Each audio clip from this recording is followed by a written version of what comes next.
Listen, SB with the truth, it might pierce your mind. And JP hit you with reality all the time. The way to keep it all the way 100, it should be a crime. Sports, news, politics, on the show you will find. Conversation grown, opinions they not alone. Savannah be the home, they coming straight for your dome. It is what it is, gonna be what it's gonna be. You are rocking with the Sean Brown Show with JP.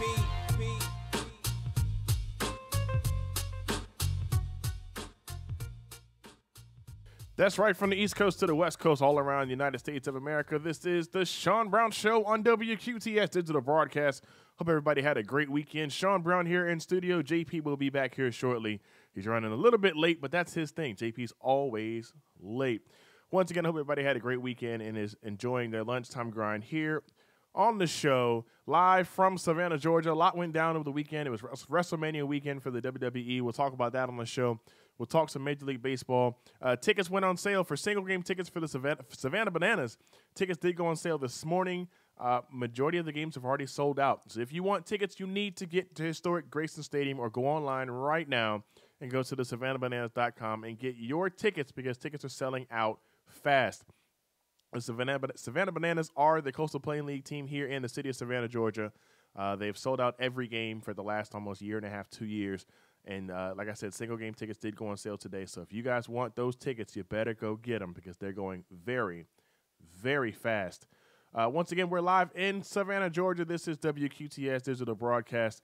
And shout out to everybody checking us out on the TuneIn app, SpeakingTheMic.com, YouTube, and, of course, Facebook Live, WQTS Radio. What's going on to you guys as well?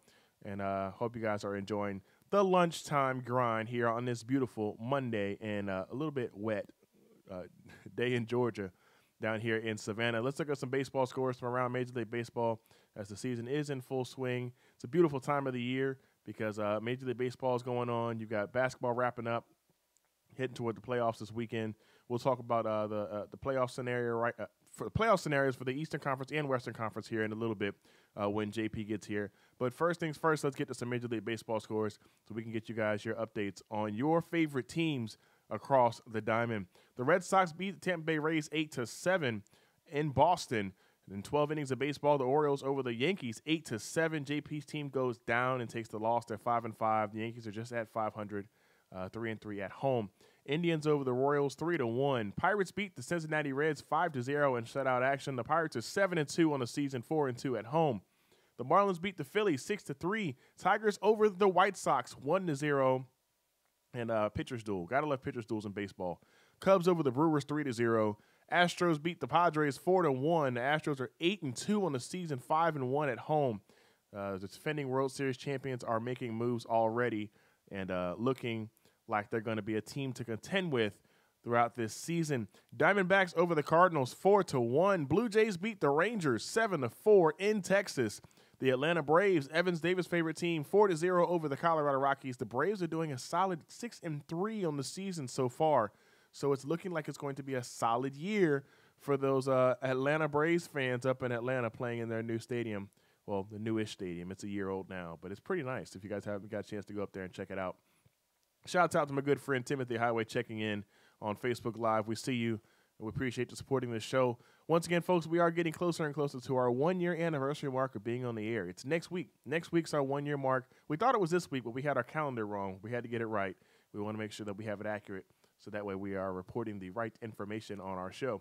But let's get back to some more baseball scores. Another game that went to extra innings. Dodgers over the Giants 2-1. The Dodgers are 3-6 on the series, on the year, I should say. But they are they're predicted to improve on the season as it's a very long season to go. Angels over the Athletics 6-1. Mets in 12 innings beat the Nationals. I actually got to watch this game. It was a very entertaining game to watch. Seth Lugo gets the win for the Mets. The loss went to Kinsler for the Nationals. And the Mets look good, man. 7-1 on the season, 3-0 on the road. It's a good year, good time to be a Mets fan right now because things are looking really, really good. Let's check on those Sand Gnats players that used to be here in Savannah that are now on the Major League level and see what they did in yesterday's game. Michael Conforto was 1 for 5 from the plate. He's batting .222 on the season so far with a .667 slugging percentage. Struck out twice yesterday and walked once. Other Sand Gnats that played yesterday, Travis Darnard is 0 for 5 with a strikeout on 13 pitches on the game. He's batting .200 for the season with a .400 slugging percentage. We saw Robert Gazelman, who was a former Sandnap. He got a few innings, he got less than an inning of work in, but he did get in the pitch. Let's see, Seth Lugo got the win in less than an inning. And then Ahmad Rosario started at shortstop for the Mets yesterday, former Sandnap. He had 3 strikeouts. Rough day at the plate for Ahmad Rosario, but a .261 for the season so far. Like I said, the Mets are winning. That's all that matters. It's all we care about here is we're Mets fans. 6-5 final score in that game. Let's get to some more scores here. This is the Sean Brown Show on WQTS. This is the broadcast. The game yesterday between the Mariners and the Twins was postponed, and they will make that game up today in a doubleheader. Lots going on across the realm of sports. Like we said, WrestleMania was last night. We'll get to that as soon as JP gets here because I know it's something that he really wants to talk about. And hopefully you guys will enjoy everything we got going on the show as JP is soon making his way to the studio. I understand we're having some technical volume issues on Facebook Live, so you guys bear with us as we try to get that rectified and hopefully makes things a little bit easier for you guys to understand what we're saying on the show. We are getting closer and closer to award time in the NBA. The 76ers, Ben Simmons is predicting that he wants to be the Rookie of the Year. It's a good chance that it's going to happen. The MVP race is down to essentially Russell Westbrook and James Harden. Of course, LeBron says he's in the race, but I say differently. I think it's going to come down again to Russell Westbrook and James Harden when it comes to the MVP award for the season. We want to know what you guys think because a lot of discussion right now in sports is that there should be more than just a MVP. You should have an offensive MVP, just like you have a defensive player of the award. You should have offensive, you should have defensive, and then you have your overall MVP. But let's see the race for right now. The leader in the MVP race is Russell Westbrook. 31 points per game, 10 rebounds per game, 10 assists per game, triple-double again for Russell Westbrook on the season. Defensive player of the year, the favorite. Let's see who it's going to be. It's looking like it might be. It can't be Draymond Green again. Let's see if we can get to our finalist here. Got to get all the information we need so we can give you guys the correct and accurate statting. We'll get back to that. Let's talk about standings and let's talk about the playoff race as it is that time of the year. Every spot has been clinched in the East. So let's run it down. Number 1 spots, Toronto Raptors. They're going to take on the Washington Wizards in round 1. The Milwaukee Bucks will take on the Boston Celtics. Celtics are the number 2 seed, but they've got a bullseye on their back because they are missing 2 of their stars. So we will see what happens. Philadelphia 76ers will take on the Miami Heat, and the Cleveland Cavaliers will take on the Indiana Pacers. These are going to be some interesting series in the East because we all know that Toronto Raptors like to choke in the playoffs. They're the favorite right now, but they are historically known for struggling when they get to the playoffs. The Wizards are a playoff fighting team that are good at forcing teams to a Game 7. So we'll see what happens in that series. Boston and Milwaukee, it's the Greek Freak versus the Celtics, who are depleted from stars. They have no stars left on their team. All they can do is try and win with what they have. Can they do it? Yes. Is it going to be harder? Yes. So that's going to be a series to look out for, a possible upset for the Milwaukee Bucks. Sixers and the Miami Heat. This is a series, I predicted last week that the Sixers were going to come out of the East. If the Sixers can get past the Heat, who are absolutely surging right now, they're finishing the season right now. They're 43-37, 15 games out of first place. And if the Heat can come out in the playoffs and play strong, this might be a long series for the 76ers. And, of course, the Cavaliers, I'm predicting Cavaliers struggling against the Indiana Pacers. It's just me. Don't get mad at me. I'm sorry. It's the fact. We're going to see what happens. We will see what happens. But we've got so much other stuff to look at, and we'll kind of dive more into that stuff once JP gets here because he's running late as always. But he will be here shortly. In the Western Conference, the Houston Rockets are the number 1 seed, absolutely clinched. It's not a doubt at all. Golden State Warriors are the number 2 seed. The 3 seed is the Portland Trailblazers, and the 4 seed are the Utah Jazz. 5, 6, 7, and 8 are still up for grabs. 3 of the final 4 spots are tied at 18 games back. All 3 of those teams are 46-34 in the season. And the other team that's in the 8th spot with the Minnesota Timberwolves is 1 game behind them, with the Denver Nuggets 1 game behind that. So this is going to be very, very interesting as we come down to the end of the regular season. This Western Conference race is going to be very interesting to watch. And I'm looking forward to seeing it because it's going to be fun. These guys are going to get more physical. They're going to get more aggressive because the playoff spot is on the line. And when the playoff spot's on the line, guys get desperate. They're going to start doing things that are desperate moves. Let's look at games for tonight in the NBA. Games to look for in the Western Conference specifically for those teams that are trying to make their way in. The Nuggets are on the outside looking in right now. They're tied for the eighth spot in the playoffs for the West. However, they lose the tiebreaker match. So the Nuggets will play the Trailblazers tonight at 9 o'clock in Denver. They get that win. They get them a half game, possibly gets them back into the playoff position. Pelicans Clippers tonight at 10:30 p.m. on ESPN at the Staples Center. That's a game to watch as well in the West. Eastern Conference matchups tonight, and nothing too serious to really focus on. Thunder play the Heat, could be a good game. Bulls, Nets, not even worried about it. And the Raptors and Pistons, Raptors should win that game easily. Look out for the Cavaliers at the Knicks tonight, though. 7:30 p.m. in Madison Square Garden. Yes, the Knicks are struggling because they missed their star player and Porzingis getting hurt. But the Cavaliers, you never know. There's just not consistency with the Cavaliers right now. So we will see. I know a lot of people are going to say, well, they've been winning. Winning is consistency, but it's not consistency on different topics. So we'll see what happens. LeBron James coming into tonight's game is 27.7 points per game, 8.7 rebounds, and 9.2 assists. Meanwhile, Tim Hardaway leads the Knicks, 17.5 points per game, 3 rebounds, and 2 assists per game. So that could be a good matchup for the East, but we really want to focus on those Western Conference matchups because the playoff seeding is so close. Like we said, the Nuggets play tonight. The Clippers are already out, so we can't really worry about them. But that Nuggets game tonight, the Timberwolves play tonight as well. And they play, Timberwolves play the Grizzlies tonight at 8 o'clock. A win for the Timberwolves could help them, of course, but a loss would actually hurt them.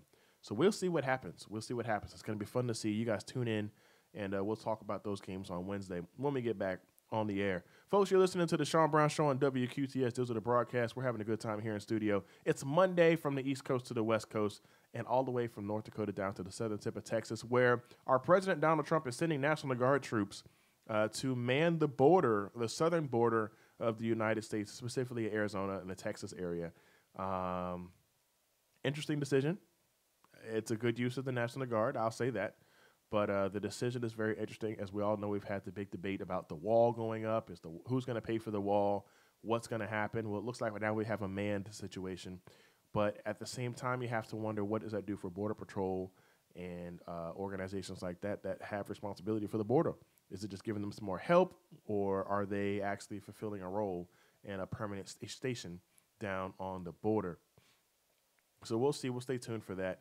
And see what happens. Of course, you're going to want to stay tuned to see what's going on out in Syria. Syria is still a hotbed of action as you have men, women, and children that are getting attacked. Chemical weapons are being brought out, and it's getting bad out there. It's been bad for a long time, but it's actually getting really, really rough. Folks, if you missed it this past weekend, Cardi B finally announced that she is expecting. Cardi B and Offset are expecting a child between the two of them. She debuted her baby bump on Saturday Night Live this past Saturday. And made it official, claiming out, I'm finally free. I finally got my freedom, because most celebrities like to hide it to keep their pregnancies private. And Nicki Minaj is actually reportedly pregnant as well. So keep tuning in for that. We'll see if we have a Barbie baby coming up soon. But you guys are going to want to stay tuned for that. Look out for the city of Savannah, the third weekend of the month, Friday, Saturday, and Sunday. You're going to want to be down on the river, Forever Street, with Unity in the Community. Great organization that does big things here in the city of Savannah. And they usually have a party on the river on the weekends where you can go down. You have a festival set up. You have vendors down there that are selling homemade products and great products that are good for your family, good for your body, homegrown. What's the word? I can't pronounce our words anymore. Farmers market type items that are available on the river, and you get some good music. If you're looking for more information, get in contact with my good friend Benjamin Wealth Building Adams on Facebook, or look up Unity in the Community and get more information on them. They're doing big things. Once again, that's the third weekend of the month. You're going to want to get down to the city of Savannah's riverfront and participate in Unity in the Community. We're looking to do big things with them this summer.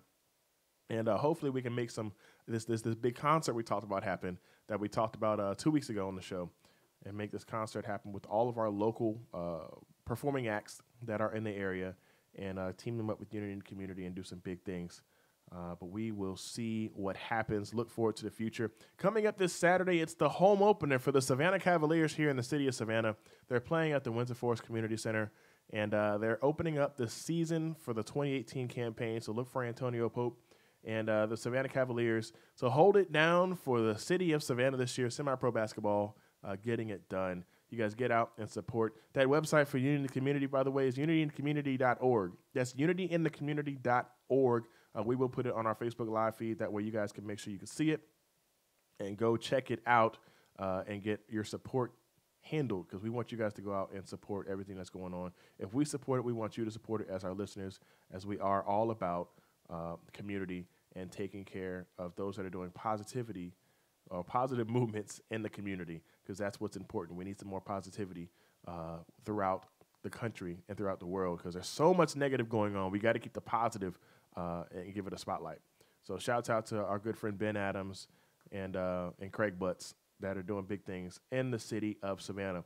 But the Savannah Cavaliers, once again, ladies and gentlemen, are in action this Saturday, opening up the regular season. Tip-off is at 6 o'clock at the Winter Forest Community Center. I will be out there on the mic holding it down, and I might be on the ones and twos as well, so you're going to want to stay tuned. We never know what's going to happen. But we will be out there, and they are doing big things, semi-pro basketball in the city of Savannah. So get out and support, have a good time, and represent for the city, man, because the city's trying to put on for you guys. And we're trying to do big things. Here on the Sean Brown Show, we like to say we like to make local national. Once again, we like to make it local national. So if you're doing something big in the city of Savannah, we want to make sure we put it out for you to help promote what you have going on a national stage, because we are digitally syndicated. That's right, from the East Coast to the West Coast, from the tip of North Dakota all the way down to the southern tip of Texas, where there is no wall, but there are Border Patrol agents and National Guard. So, yeah, we want you guys to support everything that we have going on. And support us as well. Go to speakingthemic.com and check out more information on the Sean Brown Show. Check out more information on myself, Sean Brown, the host of the show. This is my show, so we try to have fun. JP is still not here yet. He's watching on Facebook Live, but JP is still not here yet. He said he was going to be late, but he's taking too long. And I want to talk about WrestleMania last night. It was a 5-hour show. He had the Hall of Fame on Friday night. The Hall of Fame was absolutely ridiculously long as well. You had quite a few good speeches, though, for the Hall of Fame, as the Dudley Boys went into the Hall of Fame, also known as Team 3D. You had Hillbilly Jim went to the Hall of Fame, classic old-school wrestler. Goldberg was the headline for the Hall of Fame. He gave a good speech and really focused on how much it was an impact for his kid to see him performing on that stage and being Goldberg, being a superhero again. It's really cool. Mark Henry also made it into the Hall of Fame, the former world's strongest man, Olympic medal winner, Mark Henry, Pan American Game winner, Mark Henry, was put into the WWE Hall of Fame. Kid Rock was placed into the Hall of Fame as well this past Friday. Kid Rock, surprisingly, most people don't know, made quite a few theme songs and show themes for the WWE while he was doing all his other music. So they've had a great partnership and done big things together. But the show was good. The Hall of Fame show was good. It was entertaining. You got a real good insight into the inside lives of some of these superstars, some of these guys that we all grew up watching. Ivory was put into a Hall of Fame. Now, Ivory rambled for a bit, but I think one of the most impactful things that I saw was when they gave the young man's name is Jarius. They call him JJ. He received the Ultimate Warrior Award. Young man has had 2 kidney transplants, and this is just a ball of life. It was absolutely amazing to see, and we're going to put his picture up for you guys to see. But absolutely ecstatic to see him win the Ultimate Warrior Award with the WWE. And I hope you guys can go check it out. Go check out the WWE Network. It's only $9.99 a month. It's free for the first 30 days. Watch WrestleMania. Watch the Hall of Fame, the NXT Takeover. It's entertaining stuff, even for people that don't watch it. We had folks here at the studio last night for our viewing show, and some of the guys didn't watch WWE, and they enjoyed themselves. They enjoyed the show because it was quality product. Some of the stuff was just fun to see. But the Hall of Fame really kind of tops it off because you get a chance to really, really see talent, and you see where hard work can really get you if you put that work in. If you look at our Facebook Live feed, you can see Jarius Robertson, who is the winner of the Ultimate Warrior Award that is given in honor of the Ultimate Warrior, who passed away 4 years ago today, actually. Passed away 4 years ago today after being on Raw for the first time in 20 years. So it's a big time of the year for WWE, big time for fans. And go check it out. Interesting thing to talk about I was trying to wait for JP to talk about this, but WWE did something a little bit different yesterday. And in saying that, they did not perform the national anthem. Instead, WWE did "Oh Beautiful," which is America's Beautiful, which was performed by Beyonce's proteges, and they sounded just like Beyonce, by the way. It was very, very interesting to see. We were all commenting on the fact that it was possibly a tactical move by the WWE because they are so connected with the Trump campaign and the political office. So we'll see. We'll see how that plays out. It's a possibility that we see some changes coming on in the landscape. So when it comes to anthem performances, and we already heard about that happening with the NFL for the coming season. But the WWE was the first ones to really go, okay, we're not going to do the Star Spangled Banner. We're just going to do America the Beautiful and be done. And it was a beautiful rendition. It had the background and everything. It was great. But we will see. A lot of people are saying that America the Beautiful should be the national anthem. We want to know what you guys think. Let us know. Comments on our feed and give us your opinion. Should America the Beautiful be the national anthem and not the Star Spangled Banner? We all know the Star Spangled Banner has that very controversial third verse. That's the PC way to say it. They have a very controversial third verse in the Star Spangled Banner. And historically speaking, the Star Spangled Banner is actually a drunken song. It was made in a drunken stupor, which is amazing to actually look at when you look at the lyrics of the song. And then compare it to America the Beautiful. I mean, common sense would say America the Beautiful should probably be our national anthem. But how does one go about even changing a national anthem? Is it possible? Can it be done? We don't know. But we're going to find out. That's something I'm going to look at this week, and I'm going to see if I can find the answers to that and see if I can get you guys all the details on that. We're going to take a quick set break here on the show. We'll be back here shortly. Hopefully, JP will be in studio by the time we get here. By the time we get back, and we'll be back. This is the Sean Brown Show on WQTS Digital Broadcast. We'll be back in 30 seconds. What's going on, y'all? This is American Idol winner Candace Glover. This is Sean Bolden, drummer for Grammy Award winner Estelle. This is Yusha Thomas, a.k.a. Drill Sergeant Backbone, and you're listening to the Sean Brown Show, WQTS.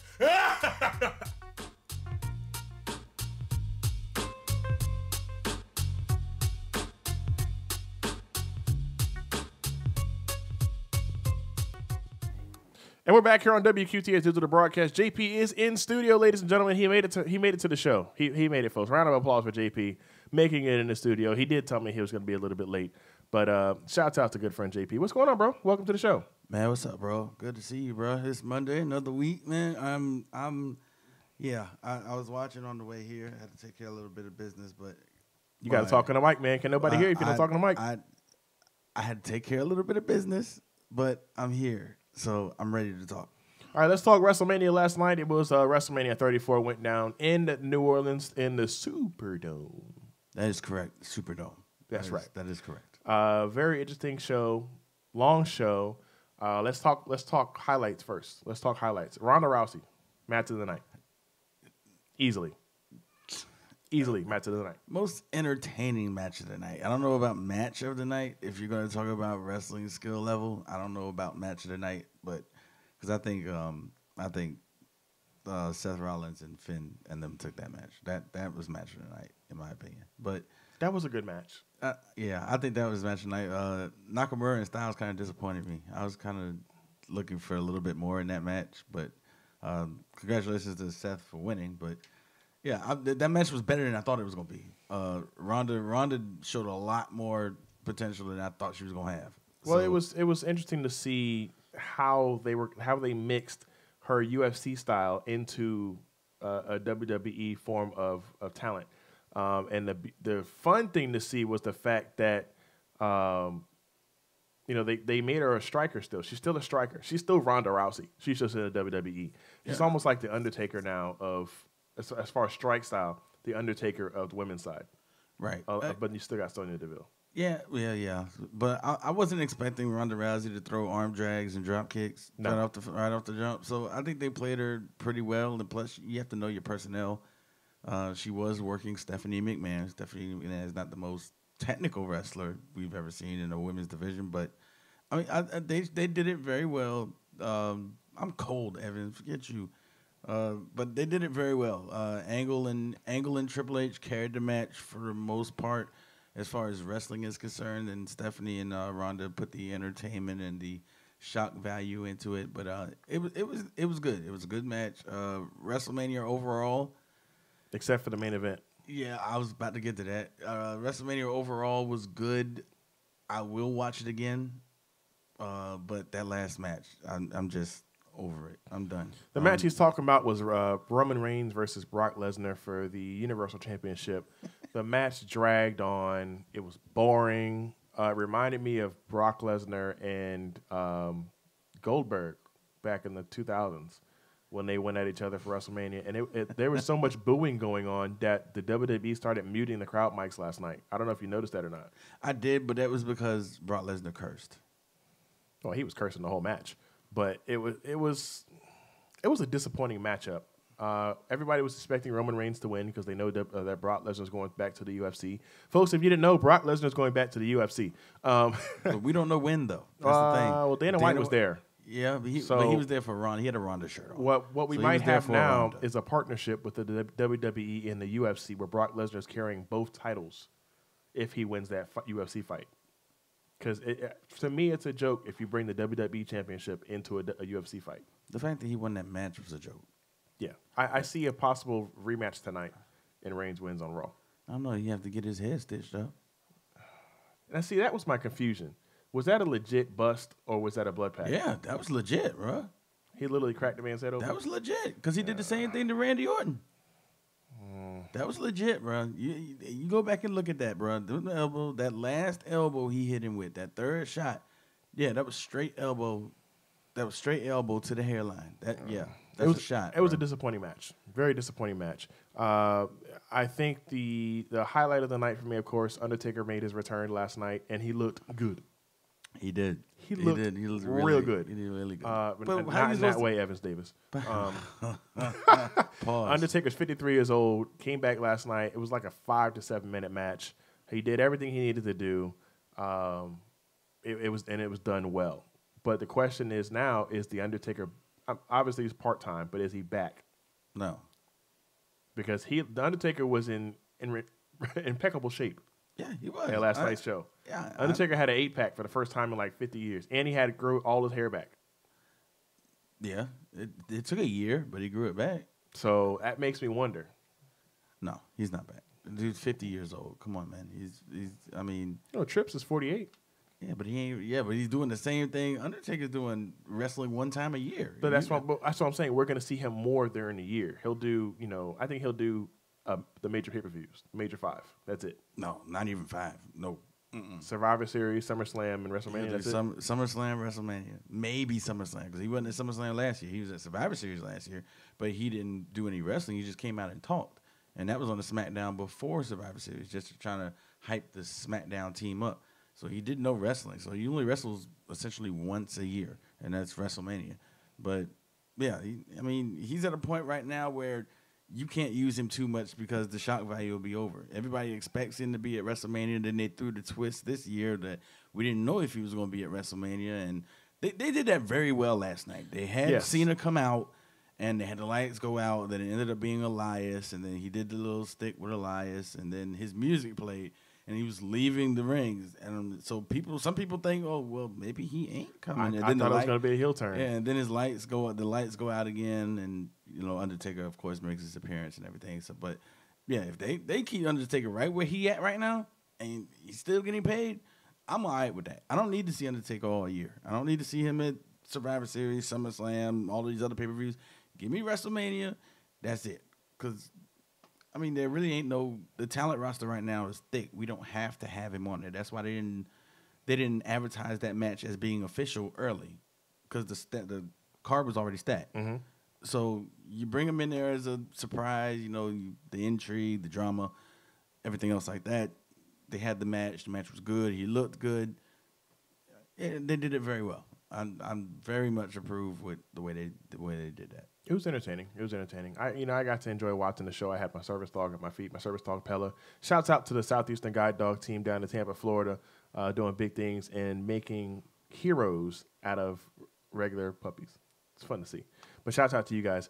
Back to WrestleMania though. Big things that went down last night. I think we saw some future heel turns. Well, obviously one heel turn that was not even worth talking about. Nakamura turned on AJ Styles, but I think Naomi's about to go heel. And you disagree with me. Yes. Because in the Women's Battle Royal, which was kind of pointless because it was just the trophy. Now, the trophy, by the way, is a little controversial. Did you see the trophy? Yeah. What was the shape of the trophy in? A trophy? Nope. It was like a bowl with 2 ribbons coming down. If you look closely at the Women's Battle Royal trophy, and I got to find the image of it so I can put it up on the screen. Are you about to cause controversy right now? It's been a discussion. We were talking about it last night here at the studio. We were watching it. It was one of the things we were like, wait a minute, that looks like what? I mean, I can see it in my head what it looks like, but I don't see what you're trying to get at. Let's get to that. Let's come back to that. I got to find the image of it. Yeah, you definitely got to tell me where you're going because I didn't see anything wrong with that. Okay, this is the trophy. What does that remind you of? Mickey Mouse? Well, we all took stuff in school, a class in school. Tubes. When it is a female battle royal, I mean, that's the poor choice for a trophy. I'm gonna put it up. Oh my God! It's a poor. Come on. Sean. I'm just saying. Sean, come on. I'm just saying. I'm gonna put it up for everybody to see. I'm gonna put it up on Facebook. Come everybody on, to see. man. Hey, you guys. Hey, everybody watching Facebook Live. Tell me what you think that looks like. I'm gonna put it right in front of JP's face. Come on, man. Really? Come on, man. I mean, it's just. I'm just saying. They could have designed that a little better. That's the last thing I thought about. You're the only person. That trophy. Because when they showed that trophy last night, everybody here at the studio was like, wait a minute. That's not cool. Oh, my God. You want a better view of it? Here, I'll give you a better view of it. Here you go. Here's a, That's crazy. Is it crazy, though? Yeah. I think that. You say it looks like fallopian tubes? Is that yes, what you look? It looks like the reproductive tract, which is absolutely insane to me. Oh, my God. It does. Man, I'm sorry. I did not see that at all. Now you do, don't you? Not really. I mean, I see it like you look in the science book and but it's a female women's battle royal though. Wow. I mean, you ain't gonna have a pair of testicles on top of the trophy, are you? No. Well, Naomi won the battle royal. That's a long story short. Naomi won the battle royal. Her tactics though were a little heel. They were a little heelish, as we would say. Why? To sit out, go under the bottom rope, and then sit and wait until the last person's in there. Well, she was not out the bottom rope, wasn't she? Yes, but she conveniently was out until only Bailey was left. You can call that strategy. It's a heel strategy, though. It's been done before. By a heel. And a heel, folks that don't watch wrestling or anything like that, it's the villain role. This is all acting, by the way. She might turn heel, but why? Because the Usos are pseudo heels. So she might be doing the pseudo heel role, just like the Usos. We'll see. We'll have to wait till see Tuesday. I mean, it would have been better for her to turn heel and join the Usos while they were the champs, but now it has no meaning or purpose. They could be doing stables again, but we'll see. We'll see. What's your take on Bludgeon Brothers taking the title? You predicted that. That was obvious. Yep, I knew that was coming. Come on, man. The Usos had a great one, brought legitimacy back to the tag team titles in SmackDown. They did their job. Now it's, I saw that coming a mile away. All right, now let's get to the elephant in the room, because this one, I'm still trying to wrap my head around how this even works. Braun Strowman didn't have a tag team partner coming to WrestleMania. He went into the crowd and got someone out of the crowd to be his WrestleMania tag team partner. Turns out this kid named Nicholas is actually one of the referee's kids. Yeah. And he's Braun Strowman's tag team partner now. Yeah. Which, it's dumb. I don't like the move. It's dumb. Entertainment-wise. It's dumb. Yeah, no. Entertainment-wise, it was good. It's dumb. It wasn't dumb. Now, it would have been great if the kid came in and just started dropping elbows on Cesaro and Sheamus. That would have been hilarious. It was 10. Now, if he'd have kicked him in the shin, that would have been better. Yeah, okay. He didn't do anything. He looked scared. He looked terrified. You're 10 years old, and you're in there with Sheamus and Cesaro, and you don't know. You probably never been in a ring before except for hanging out with your dad because your dad's a referee. But He served his purpose. Braun Strowman had to have a tag team partner, or else the match couldn't happen. He wanted the titles to show he could beat both of them. So why not bring a kid? Why bring another legitimate wrestler who has nothing to do with the storyline? Why pull a wrestler in when you can bring an entertainment and a comedic factor in and go get somebody out the crowd? A 10-year-old boy. I guess ref's kid. That'll work. So who debuts tonight on Raw? Samoa Joe. Again? He did that last year. What's her name will come back? Amore? No, not Amore. Enzo's Big not Cass, coming back tonight. Big Cass will be back tonight. Who else is out that I can think of? Do we see any NXT move-ups tonight? Yes. Who? Come on here. I can't think of his name. I didn't even watch the match. The champ. CN. What's his name? I'm asking you. I can't think of his name. I can't think of his name right now. But he's the current champion in NXT. Okay. I see him moving up. Are you talking about the new champ or the one they just took the strap off of? The old champ. Oh yeah. Okay. I see him bumping up. Possibly Ember Moon. Because she dropped the strap. And really, honestly, Raw really kind of does need more female talent. That has wrestling ability. With Paige hurt, yes. Because there's no telling if Paige is going to come back. By the way, her new movie, at least the rock scene, is hilarious. It's funny. Yes, it is. Absolutely hilarious. It is funny. Let's talk golf. The Masters went down this weekend. Tiger didn't do anything, which was pretty disappointing. I watched the first 2 days because everybody was expecting Tiger to. I predicted him to win, but in the back of my mind, I'm like, he's not going to win. Now Tiger's saying he's ready for a break. Phil Mickelson played terrible golf, but the winner is probably the biggest villain in golf right now, Patrick Reed. You disagree? Why is he the biggest villain in golf? This kid's like cursing and all kind of stuff all over the course. Well, like Tiger never cursed? His antics were absolutely terrible. Like, and he's real like stuck up and country boy proud and barely. Yeah, come on, man. So you're saying every Masters champion has to be blue collar? No, what I'm saying is there's a level of professionalism. Tiger never cursed? Just because you can play golf, but there's a level of professionalism in the sport. In the sport of golf, you don't have very many situations when the fans just don't want you to win. Real or am I right or wrong? Run that by me one more time. In the sport of golf, you can play as well as you want. You can play terrible. You can win everything. But it's rare to find a situation when the fans simply don't want you to win because you're just a piece of crap. Well, look at what they did to Tiger Woods. They said Tiger Woods, the Masters banquet for Tiger Woods was going to be fried chicken and collard greens. And look now. He's a legendary golfer. But what I'm saying is this kid is just different. How long has Patrick Reed been playing golf? How long have we known the name Patrick Reed? Not very long. Thank you. And he comes out and wins the Masters. You're darn straight I'm going to have a chip on my shoulder. Absolutely. I might not curse or anything, or I might have a little bit, but I just won the freaking Masters.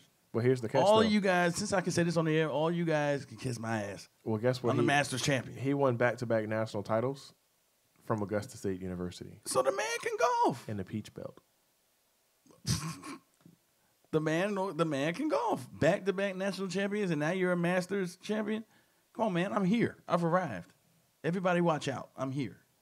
And I'm here to take somebody's spot, and if you don't like it, do something about it. That's what he is. Golf needs an edge like that. We're kind of tired of the stiff spine, blue collar, the red collar blue chipper. I'm tired of that. I want somebody with an edge. Tiger had the edge because Tiger was Tiger, and nobody could do anything about it. He would beat you soundly, and there was nothing. You couldn't beat him. That was it. Now Tiger's not there anymore like that. Somebody needs to have an edge to say, I'm here. If you want my spot, take it. If not, I'm going to run you over. And that's what Patrick Reed is. If he shows emotion on the course, fine. There's mics everywhere, so you're going to be audible no matter where you go. Patrick Reed is the Masters champion. He's the man right now. So here's a thought. For a year, he's the man. I thought about this while watching the Masters. Will Smith's here in Savannah, right? I was like, how hilarious would it be if Will Smith showed up as Bagger Vance at Augusta for Tiger. Oh my God. That would be absolute. Wouldn't it be hilarious though? That'd have been hilarious. Come on, man. It'd have been funny. Bagger Vance, really? Yes, it'd have been epic. There's been no just like Will Ferrell likes to always do parodies of his former parts that he's played. That would be hilarious if Will Smith was to do that. You disagree? And actually play? No, like actual caddy as Bagger Vance. That'd be hilarious. That'd be funny, but that would be something you would do like on the par 3 challenge or something. You're Well, not yeah. gonna do that at the Well, actual. obviously, yeah, but- If you did that, that would be funny. But to like caddy at the actual, there's a level of seriousness with this. But I mean, going back to Patrick Reed, yeah, he's controversial. But guess what? When you're in the final group with Rory McIlroy and Jordan Spieth, and you basically just take Rory McIlroy out of the equation because he had a terrible last round. Bro, do you, bro? I'm with it. I'm with it. That man, he's Masters champion. If he's got a little edge on him, fine. If All right, you let's don't go like back. it, do something about it. Let's go back to NBA because you're here now. Who do you have coming out of the East? Every seed is locked in.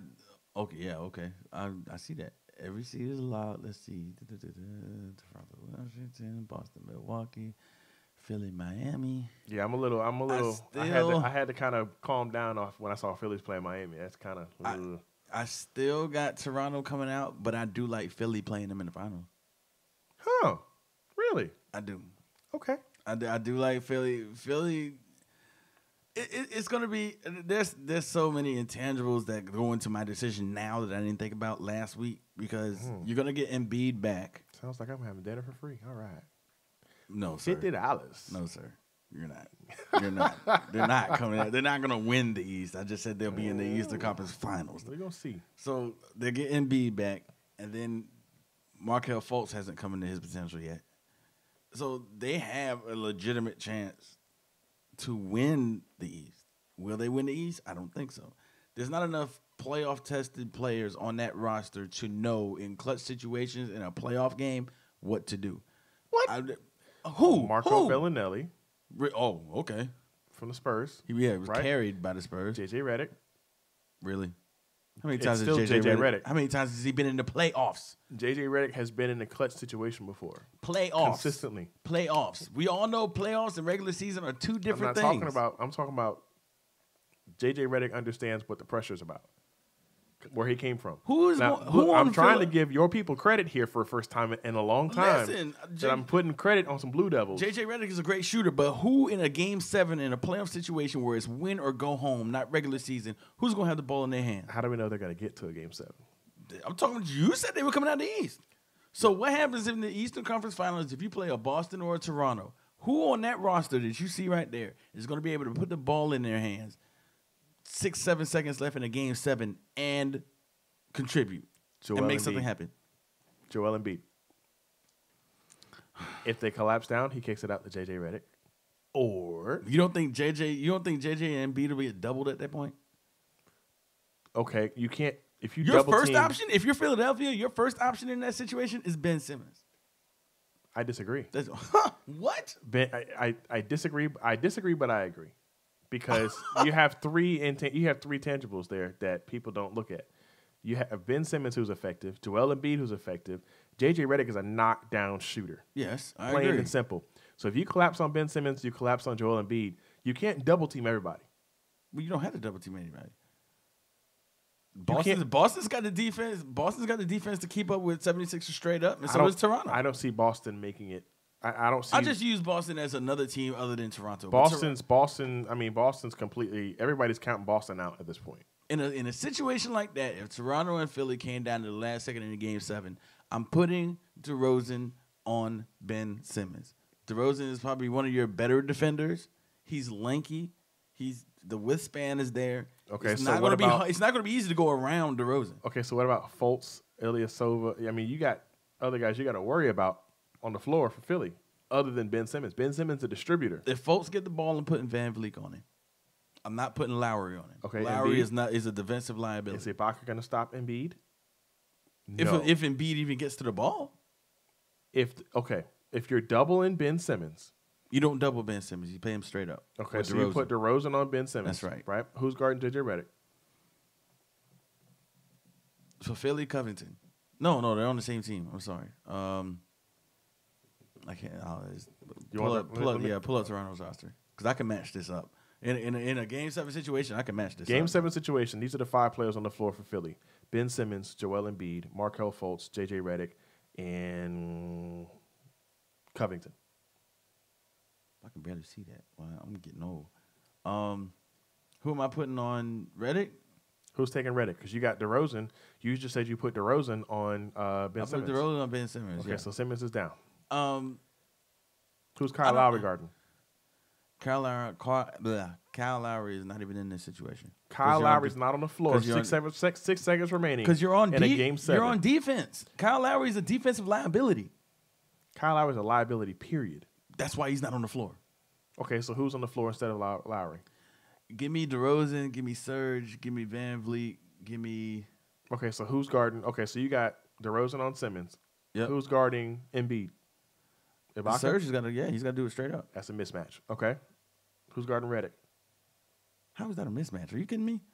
Joel Embiid versus Serge Serge Ibaka? Ibaka? Yeah, That's a that's not- mismatch. no, it's not. That is a huge If it's a mismatch, it's barely a mismatch. Oh, Because Serge. where's Evans when I need him? Call him. Call him. we're- Call him. I'm calling him right now. That's crazy. Call him. That is a yeah. We're gonna have to. My call. We're gonna have He to will make a answer my lifeline. call. I'm calling him. I'm about to call him now. We're gonna have to call a lifeline on this one, folks, because we're not gonna agree on this. We are I'm not calling gonna right agree now. on this right now. I got it plugged in already, Okay, well, find him. and we're gonna have to call in our lifeline Evans Davis and get to the bottom of this one because Find him. Because in that situation, they're not going to let Embiid get the ball. And if they let him get the ball, they're not going to let him get it under box. Evans has like 4 numbers. Call his bat phone, man. He answer the phone. He's not going to answer the phone. I promise you he's not. Look at this. I told you he's not going to answer the phone. We're currently calling head coach Evans Davis, former co-host of the Sean Brown Show, and I probably called the wrong number. Let's see. Yeah, 404, bro. Yep. Well, he didn't pick up, so he'll probably call us back. But yeah, man, I still say that's mismatch. There's too many mismatches on the floor. I don't see that at all. So okay, where do you not see a mismatch? There's no dominance for Toronto in this situation. But they're on defense. They don't have to be dominant. There's holes in the defense there. That's what I'm saying. And push come to shove, I'm not putting Redick on the line. That's automatic. Okay. I'll put Ben Simmons on the line before I put anybody else on. He's not consistent. I think he shoots about 70%. He's a terrible clip. free throw shooter. There you go. So you're Ben Simmons gonna goes- foul and put him on the line instead of trying to play defense. I mean, if he gets by you, I mean, look at the situational things that go into this. If you have a foul to give, you can foul. If you foul Ben Simmons, you have a chance he'll go 1 for 2. Mm-hmm. He's not the best free throw shooter in all of mankind and in all of basketball. So if you're up 2 in that situation, if you're Toronto, I definitely foul. Absolutely. In a last second situation, and if Toronto's up 2 at some point, I definitely foul. Because the worst you're going to do is go overtime. That's the worst you can do. I still say it's Cleveland. I still say Philly beats Toronto. No, I'm sorry. No, I don't think so. And plus, I'm gonna spend my $50 on drum heads anyway. Yes, We'll that is correct. Well, see, folks, you've been listening to the Sean Brown Show on WQTS to the broadcast. Don't forget, single game tickets did go on sale today for the Savannah Bananas. The guys in yellow, tickets did go on sale today. However, they're going to sell very, very, very fast. I cannot express that enough, how fast the Savannah Banana tickets are going to sell out, as majority of the games have already sold out. So you're going to want to make sure you get in there and get those tickets. I do not have free tickets, ladies and gentlemen. This is my disclaimer. Do not call the Sean Brown Show for free tickets. We don't have tickets to the Savannah Bananas show, even though we are on the mic. And we tried for to the give Savannah away Bananas. tickets. We tried to give away tickets early in the year to stuff, and y'all didn't call anyway. So, Oh, petty. nope. Truth. Facts. Facts. Jesus. I'm just saying. Hey, look, you give away the best stuff in life is free. It is. So as of Especially right if it's on now, the radio. single game tickets, let's see how many are left. The first 3 games have already sold out. Or let's see, let's count this. 1, 2, 3, 4, 5, 6, 7, 8, 9, 10, 11, 12, 13, 14 of 27 home games have already sold out. And the season doesn't start for another month. Yep. And that includes single game tickets. You better get them now. Whoa, they play USA baseball? No, that's one thing I'm looking forward to the most. Hopefully I get to call that. USA versus Japan. Team USA is coming to play at Historic Racing Stadium July 6th at 7 p.m. Tickets are available now on sale at thesavannahbananas.com. They're playing Japan. So it's going to be fun. I'm going to be there regardless, just watching the game. But it's going to be fun to see. But yeah, the Savannah Bananas tickets are on sale. It's Monday here on the show, ladies and gentlemen. As we announced last week, I did accept the voice, the position of the voice, play-by-play voice of the Savannah Bananas. You'll hear JP on the Bananas broadcast a few times this year as well, as long as it gets me a schedule, and we'll be good to go.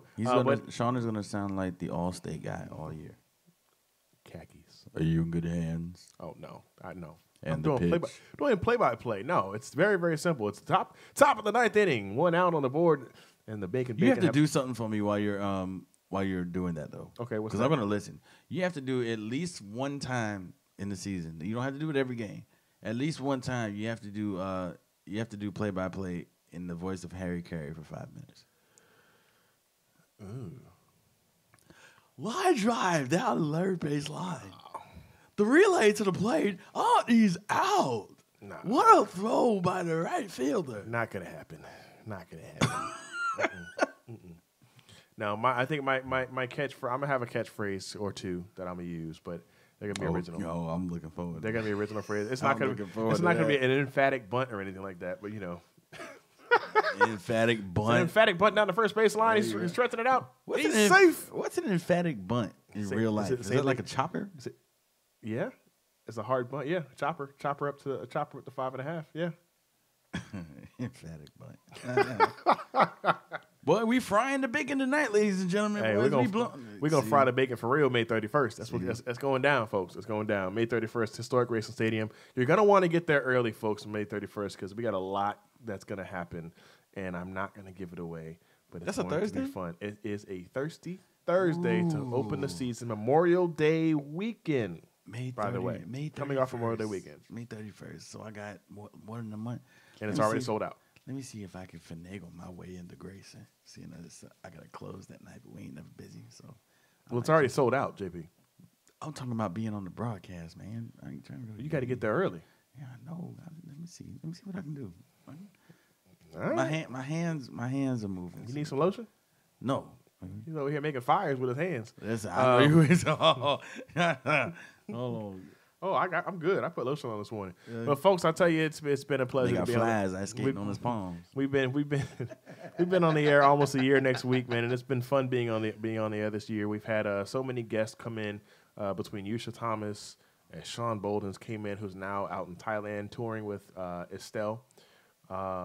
Who else do we have in studio? Ben Adams came in studio a couple times. Who else do we have? So we had Miss Terry came in and spent some time with us. She's about to come back and talk about her new clothing line that's going to be coming out. Let's see. Who else do we have? Who else came in the last year? Damn, we had a lot of people come in. Had a lot of guests. You had Shark. Shark came in, formerly Shark from G100, voice of the Savannah Bananas.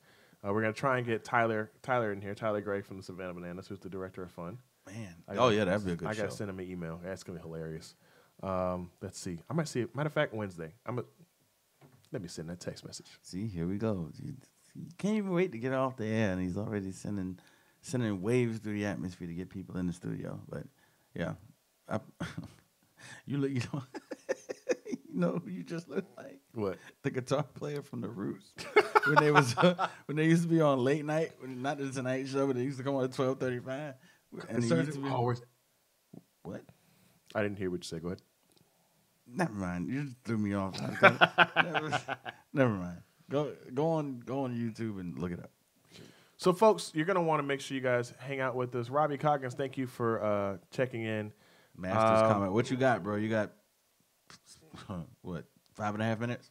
You got 5 minutes. If you guys got a comment on the Masters or anything we talked about today, we want to hear it. Oh yeah, Robbie, let me know what you think about what's his name? Patrick Reed. Patrick Reed. What you think about Patrick Reed, bro? Call us, Robbie. 984-444. Just call JP. If you have JP's number, just call him. And let's get you on the air. I want to hear these Masters comments. I'm curious. Do you have his phone number, JP? Yes, I do. Well, we're going to call Robbie Coggins right now. Any relation to Coach Coggins? He used to be at Savannah State? No. Okay. I don't think so. Just curious. Yeah, you're going to need that, sir. JP. He ain't answering the phone. Plug it in. He didn't answer the phone. You didn't even ring. It went straight to voicemail. Oh. Yeah. Got to answer the phone to get on the radio, Robbie. Robbie comments in depths. Good job, buddy. No, he's still watching. Is he? Still watching. He's still watching.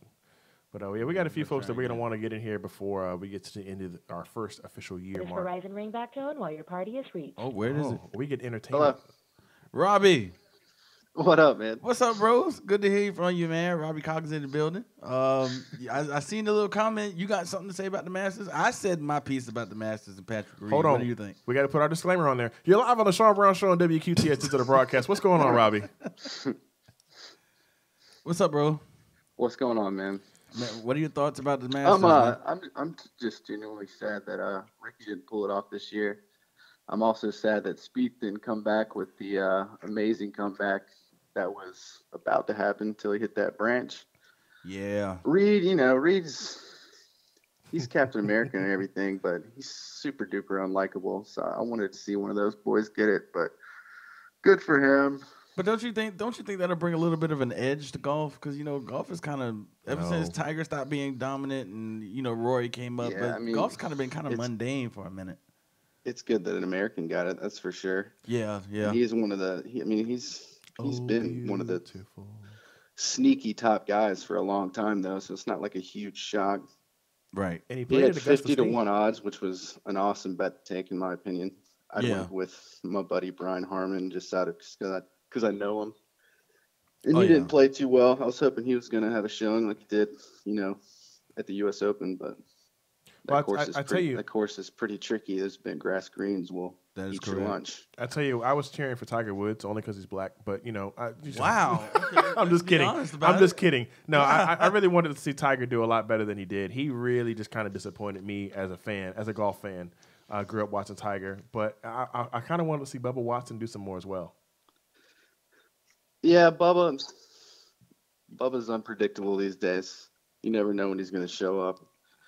But he always seems to show up a little bit at Augusta, so right. So didn't quite get it done this year though. But yeah, all in all, I wanted to see Phil up there. I wanted to see Tiger up there, but Tiger almost reached his goal to getting back to even, like you said. So it wasn't a terrible showing. Right. So let me ask you this question before we let you go because we're running out of time.